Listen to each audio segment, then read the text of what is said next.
Josh Bell is here joining us for another week of fun, talking about some fun local events that are happening all throughout the week. Yes. And we're going to start with Jezebel, which is actually, was it made here in Las Vegas? Yeah, it's a movie that was made here in Las Vegas from a filmmaker who is from Las Vegas.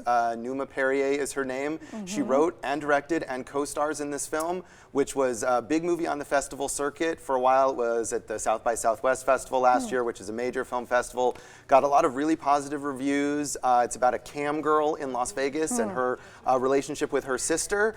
And now it's available on Netflix. Wow. It didn't get much of a theatrical release, but now you can watch it at home. It's available as of this week, and I've been keeping an eye on it. I hadn't had a chance to watch it yet, but I'm really looking forward to it. And it's always cool when someone from here makes a movie that goes beyond Las Vegas, and that's definitely something that's happened. Absolutely. I love to see that too, and I love that it's on Netflix because, like you said, sometimes it's hard to get out to the theater, so it's nice to be able to sit back. I encourage people to go to theaters, absolutely. But if you are at home, you can in fact watch this movie right now. Yes, yes. Well, that is good to know. Good to know. We were talking about a sci-fi horror movie called Color Out of Space, featuring a guy that a lot of people love to hate, Nicolas Cage.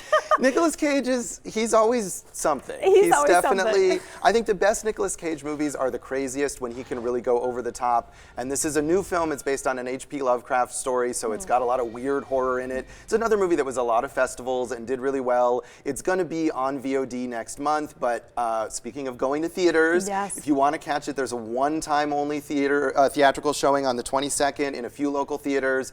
It's also going to have some bonus footage with some interviews with the cast and crew. So if you're a Nicolas Cage fan or just a sci-fi horror fan, this movie, as Nicolas Cage movies go, has been fairly well regarded, so check that out.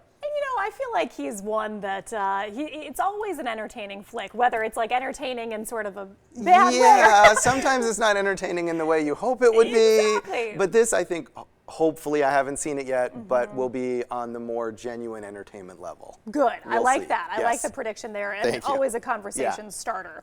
We were talking about cult classic 1991 action comedy. Now, how do you even pronounce it? Sgt Kabukiman? Sgt NYPD? Kabukiman, yeah. Talking about movies that are so bad they're good, or so bad that they're something.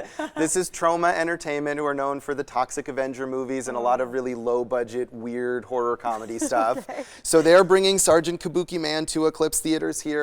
With Lloyd Kaufman, who is the co-founder of Troma and the director of that film. He'll be there live at Eclipse for a Q&A. They'll also be previewing the new Sgt Kabukiman sequel that's coming, as well as another Troma movie whose title I cannot say on the air. But the star of the Sgt Kabukiman sequel will be there as well. That's on the 24th at Eclipse. And Lloyd Kaufman seems to love Vegas. He comes here with his movies a lot, and it's nice that we get weird movie people coming to town. I love that. Yeah. Why not? I mean, we get a lot of people, weird people in general. Right, exactly. We have all sorts of weirdos here. Why not bring their movies with them too? Precisely.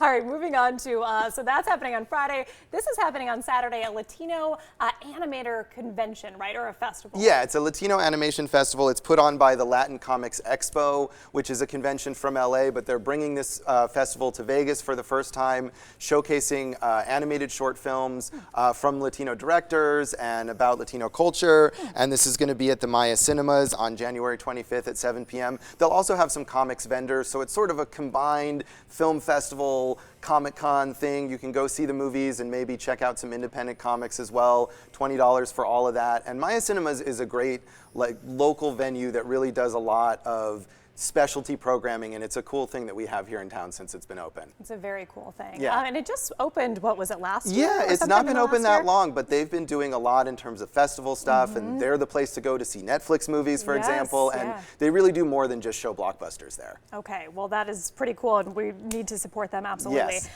Talking about another film that you can see back in theaters this week, Gone with the Wind. Yeah, it's 81 years old from 1939, and I actually have seen Gone with the Wind in a theater, and it's quite an experience. And I was glad that I saw it that way for the first time, because it is an epic. It's 4 hours long. Right. There's a lot of it. Yeah. And hopefully, I know the version I saw had an intermission. Hopefully they'll be doing that at Galaxy Theaters. It's part of their Flashback Cinema series.